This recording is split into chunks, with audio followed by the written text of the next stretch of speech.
Depuis 25 ans, les troubadours de Gravelines font revivre les grandes heures de l'histoire gravelinoise et redonnent vie aux personnages illustres ou modestes de notre cité. Du travail de conception à l'interprétation, auteurs, compositeurs, metteurs en scène, couturières et costumières, techniciens, accessoiristes, décorateurs, comédiens, figurants et danseurs, c'est l'histoire de tous ces bénévoles passionnés que nous allons vous conter tout au long de cette série documentaire « Les gens du son et lumière ».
Été 1986. Avec le succès de leur premier spectacle, les 4 mousquetaires du Caac et les 150 figurants ont prouvé qu'on pouvait réaliser un son et lumière à Gravelines et ils goûtent un repos bien mérité en attendant la rentrée. Ils ne comptent pas en rester là et de nombreux projets les attendent. Nous, on est reparti un petit peu, bon, pourquoi pas en faire un deuxième, mais bon, en disant on verra plus tard, on se repose, il y a les vacances, etc. Et c'est M. d'Anvers au retour des grandes vacances qui nous a invités à le rencontrer. Alors au départ c'était plus pour le son lumière, continuer le son lumière.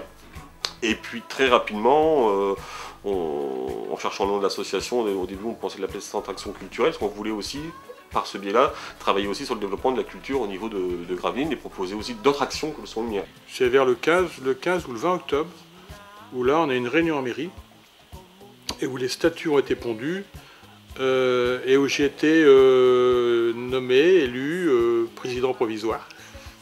C'est là aussi où le bureau s'organise, où j'ai eu un poste de secrétaire, mais parce qu'il en fallait un. Donc dans les statuts, c'était de gérer la culture de Gravelines.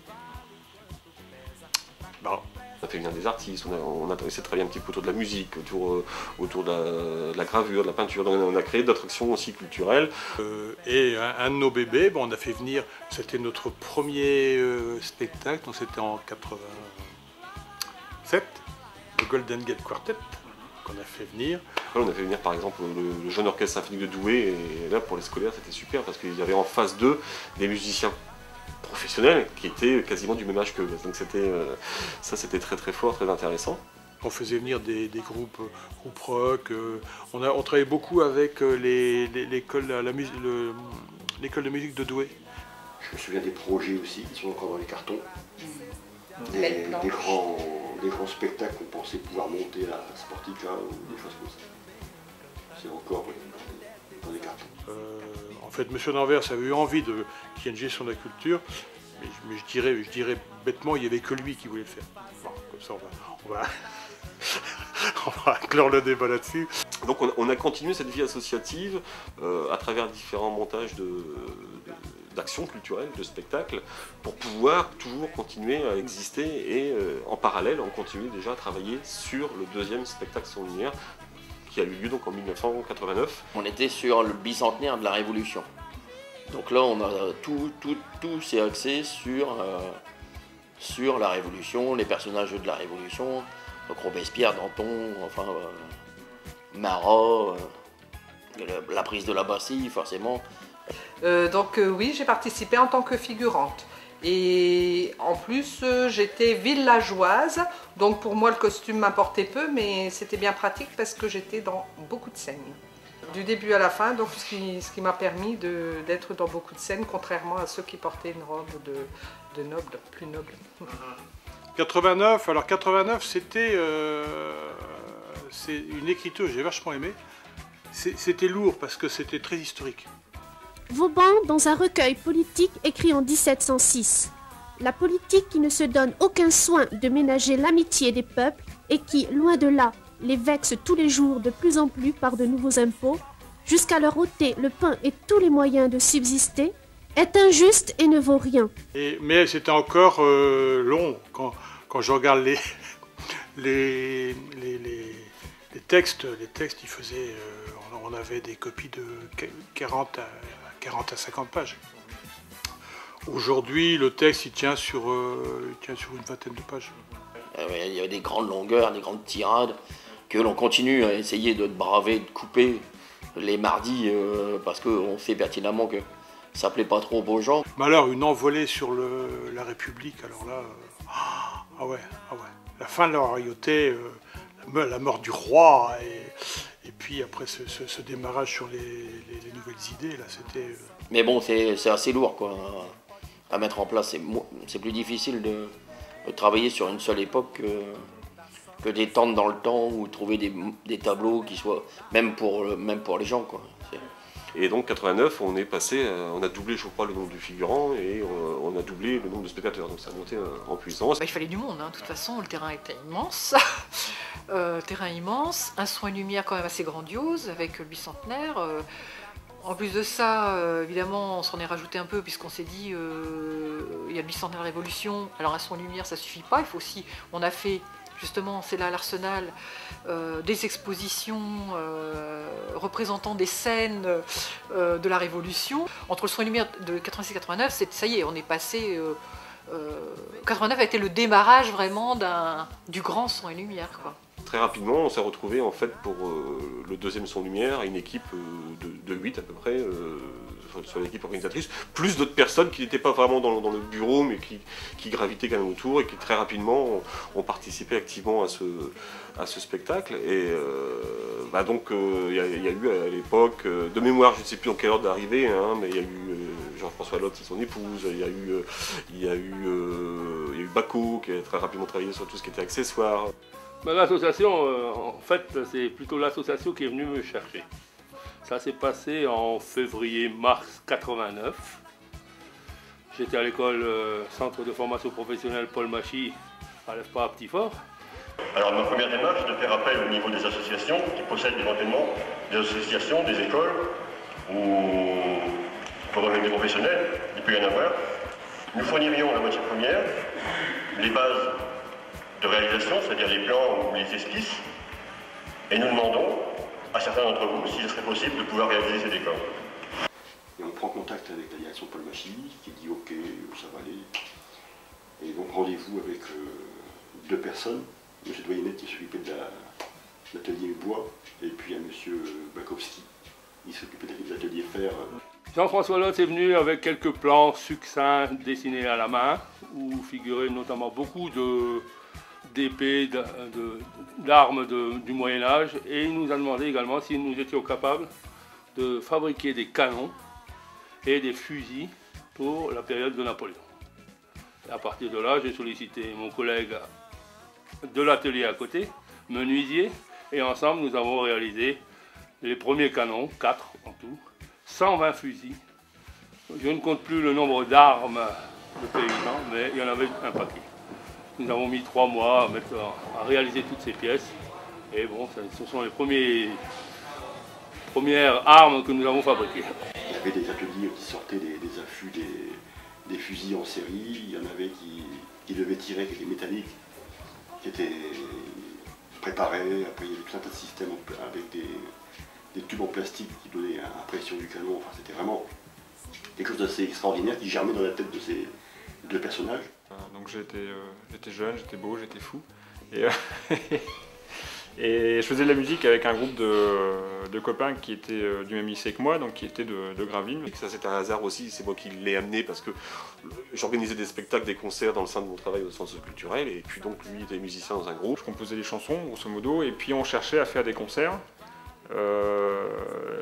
Nos premiers concerts, on n'avait pas trop de filières, donc c'était assez difficile. On a commencé à organiser le concert qui était prévu en février 89 avec Eric Lossan, et on est allé coller des affiches ensemble, tous les deux. On parle du son lumière, et il me dit bah, tiens, ce serait peut-être sympa si toi en tant que compositeur tu pouvais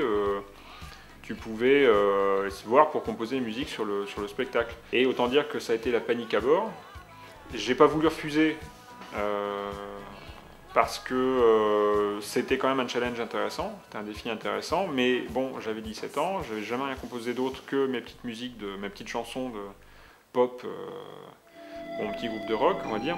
Et là, je me retrouve du jour au lendemain à devoir produire 2 heures de musique, grosso modo, dans un style que je connaissais absolument pas, puisque bon, pour un son de lumière, on essaie plutôt de faire une orchestration de type symphonique.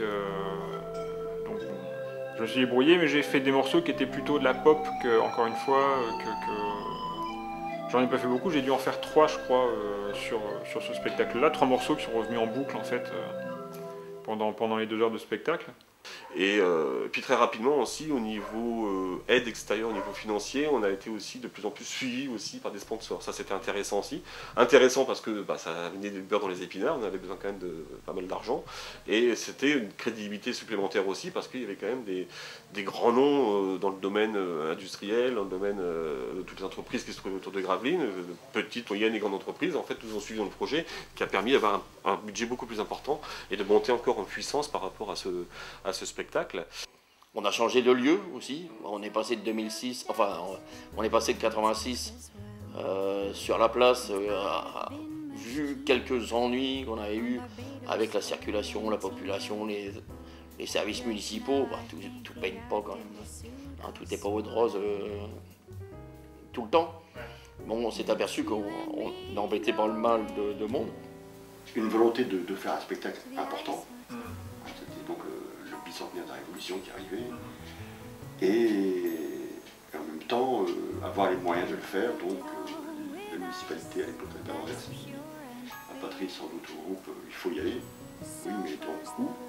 On a refait tout le tour des remparts de Gravelines jusqu'à trouver simplement la pâture à Monin. C'était le meilleur des sites qui était exploitable pour faire un son lumière. Ça reste un endroit vraiment enchanteur, mais le voir à l'époque, ça l'était encore plus, parce que là la main de l'homme était quasiment inexistante.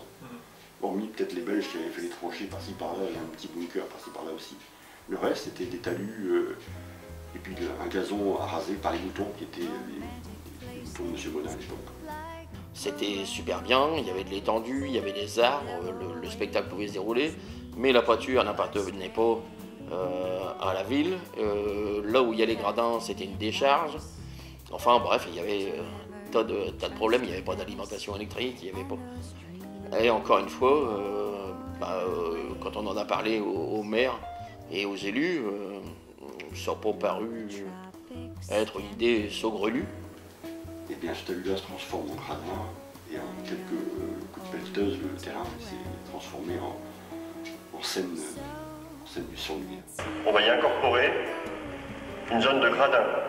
Ces gradins seront du mieux possible, on l'espère, inscrits dans le site. Au cœur de Gravelines, un genre de poumon vert, où on pourra enfin donner libre cours aux chevaux, parce que ici par exemple en 86 on avait des gros problèmes avec les chevaux qui avaient... Théâtre de verdure, sous ces chevaux là qui galopaient, on n'était pas loin d'ailleurs. Ça donnait un peu de piment, quoi, un peu d'aventure, quoi. On avait possibilité de faire du spectacle. On avait des grandes plaines, on a des moyens de faire galoper des chevaux. Il y avait donc cette espèce de mont d'ordures qui a servi à faire les gradins. Il y a eu un aménagement aussi au niveau des passages d'électricité. Et puis, ce qu'on avait dit aussi à la municipalité, c'est qu'une fois que le terrain était fermé au son-lumière, c'était un terrain qui était viable à la promenade en famille, chose que l'on voit maintenant très régulièrement. Il y a même des pêcheurs. Donc oui, c'est le cas qui a fait faire les aménagements.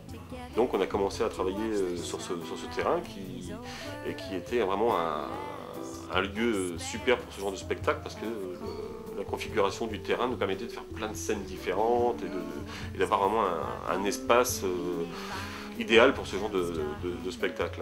Et on a été là-bas jusqu'en 2000. Voilà. Mais on s'est étoffé et on a travaillé de plus en plus aussi la technique par le biais de Régis, qui lui travaillait aussi après avec des... Alors c'est le seul truc où on faisait intervenir des professionnels, c'était au niveau de la technique, parce que Régis s'occupait de la coordination technique, faisait le plus gros du boulot, mais il ne pouvait pas être tout seul derrière 15 manettes, quoi. Donc là il fallait aussi faire appel à des professionnels au niveau du son et de l'éclairage et de l'artifice aussi, surtout l'artifice aussi, c'est quand même très particulier. Eh bien je m'appelle François Jacquet, je fais des effets spéciaux depuis quelques nombreuses années. 92, oui, c'était la première fois où on le voit. 92, 96, ouais, 92. C'était pareil, c'était Christophe Vandal qui l'avait vu sur Blois. Et qui m'a contacté quelques temps après pour me proposer de venir à Gravelines parce qu'il cherchait un artificier qui faisait des effets spéciaux. Et il avait été le trouver et il lui avait dit, voilà, j'ai une équipe de fous là, dans le Nord, est-ce que ça t'intéresse?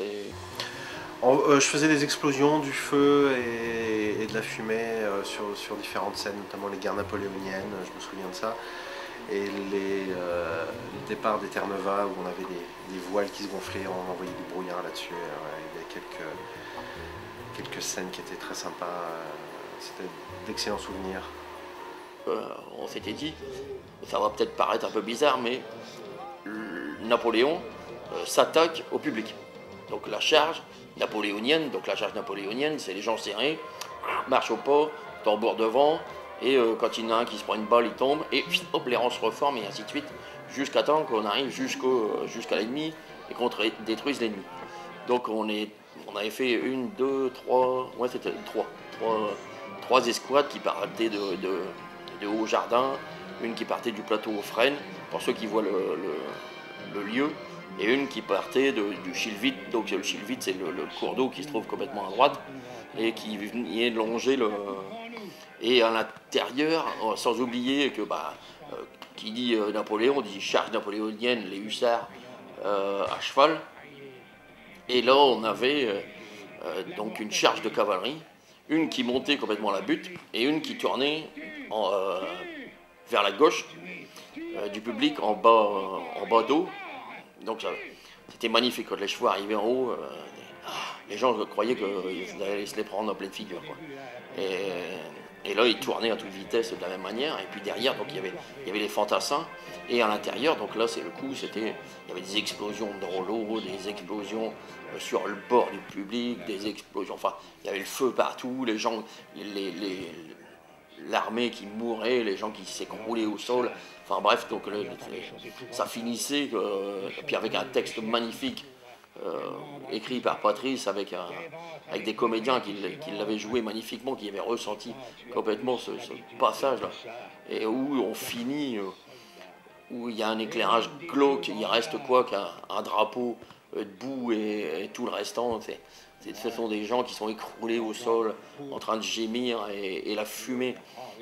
En plus de ça, ce soir-là, même tous les soirs qu'on a joué, on a eu de la chance, on n'avait pas un vent très fort, et donc la fumée était restée au sol pendant la fin du texte, et on finissait sur un noir, et le public, un silence de mort. C'était incroyable. C'était en 1992. Comme il me manquait d'hommes pour être soldat, donc j'avais été réquisitionnée, et puis j'étais donc mon colonel, c'était Jean-François, et après donc avec Jean-François, il fallait marcher au pas. Et surtout, les femmes devaient mourir en premier pour pas qu'on ne voie que nous étions des femmes. Et après, bien sûr, les hommes derrière, ils s'amusaient, ils nous marchaient dessus, quoi, et puis voilà, la petite anecdote. Mais très impressionnant, le premier soir, quand on est dans tous les pétards, on se demande ce qu'on fait là. Voilà, et puis vivement que c'est terminé, et le deuxième soir, ça va déjà mieux. Donc là, c'est la seule entorse un petit peu à notre idéal de bénévolat. En fait, on a fait appel quand même à des professionnels qu'on rémunérait là pour travailler sur la partie technique, mais ils intervenaient uniquement que le jour quasiment du spectacle, un peu avec les répétitions, mais non pas du tout en amont. Mais ce qu'il nous faut encore, ce sont des gens, des bras qui veulent bien nous donner un coup de main, parce que vous allez voir après le terrain, c'est la pâture à Monin. Si vous connaissez la pâture à Monin qui se trouve derrière le garage Ford, c'est immense. Donc 300 projecteurs à se promener, 500 rallonges, enfin vous voyez un petit peu, ça fatigue. Ce qui était vraiment marquant, c'était quand même là la montée en puissance au niveau de l'organisation. On avait quand même là beaucoup plus de moyens en termes de chapiteaux pour les vestiaires. On s'organisait vraiment beaucoup plus en professionnel. Là, les rôles de chacun, encore une fois, étaient bien définis, mais comme on était plus nombreux, ça permettait d'aller plus loin aussi dans la démarche. L'équipe côté costume s'est développée, donc on a continué à louer des costumes, mais pour une bonne moitié, c'était quand ça commençait à être fabriqué par les membres de l'association. Alors, on aura donc 300 costumes. Pour ces costumes, une partie va être louée, parce qu'il n'est pas question qu'on fasse 300 costumes nous-mêmes. Par contre, je fais un appel à toutes les bonnes volontés pour faire quand même une partie des costumes, disons les plus simples, c'est-à-dire tout ce qui sera sans culotte et paysan. C'était l'époque où on n'avait pas non plus foison de costumières. Les costumières, pas seulement d'habilleuses, c'était des costumières qui fabriquent du costume. En costumation, on a été beaucoup plus nombreux. Là, c'est la Croland, Marie-Paul nous ont rejoints. Marie-Bernadette, Jean-François qui était déjà là en 86, mais Marie B qui est arrivé aussi en 89. On a commencé à avoir une équipe au niveau de la costumation plus importante. Quand on a rangé tous les costumes, parce qu'il fallait ranger tous les costumes, parce qu'une fois que tout ça est fait, après il faut tout ranger. Et là il y avait tous les costumes, et donc il fallait tout repointer tous les costumes, parce qu'il fallait les rendre aux costumiers. Donc il fallait aussi une journée pour retourner là-bas et ramener tous les costumes. Mais on repointait en arrivant là-bas avec le costume. Donc un boulot énorme quoi. Et tout ça, tout doucement, ça s'est organisé. L'équipe s'est agrossie, elle s'est enrichie avec de nouvelles idées et puis des nouveaux défis. Et il est vrai qu'en 1992, là, ça a été beaucoup plus un travail d'historique, donc quasiment de l'origine des temps jusqu'à les époques 1900, la belle époque, et donc ça s'appelait l'âme du temps, et en fait c'était un cavalier un peu, un fantôme un petit peu, un cavalier fantôme, qui errait un petit peu sur l'ensemble de ce spectacle et qui racontait l'histoire de Gravelines des temps anciens jusque la période du début du XXe siècle. Donc c'était un travail beaucoup plus... Il y a eu un travail encore plus important, enfin plus important, ça a toujours été important, mais Patrice a eu un travail de recherche très important au niveau histoire aussi par rapport à ça. Le son et lumière de 92, j'ai participé et j'ai donné un coup de main au montage de la plupart des accessoires qui devaient être sur le terrain, et notamment la réalisation d'un faux dracard, le premier dracard qui était en simple contreplaqué, que l'on manipulait à bout de bras. Il y a le petit dernier de Régis, Silas, qui est né en plein son lumière de 1989, et le mien, mon deuxième, est né juste après. Mais lui, c'est un petit malin, il n'a pas voulu déranger son père, il est né en septembre, donc peut-être que Régis, lui, était papa le jour du son lumière. Alors ça, bon, c'est une anecdote importante, c'est vrai que c'était l'enfant du son lumière en plus. Et ce qui est marrant maintenant, c'est que j'ai appris en visionnant quelques films des derniers spectacles, ça fait plaisir de voir qu'il est là maintenant, l'enfant du son lumière, il est dans le son lumière, il joue.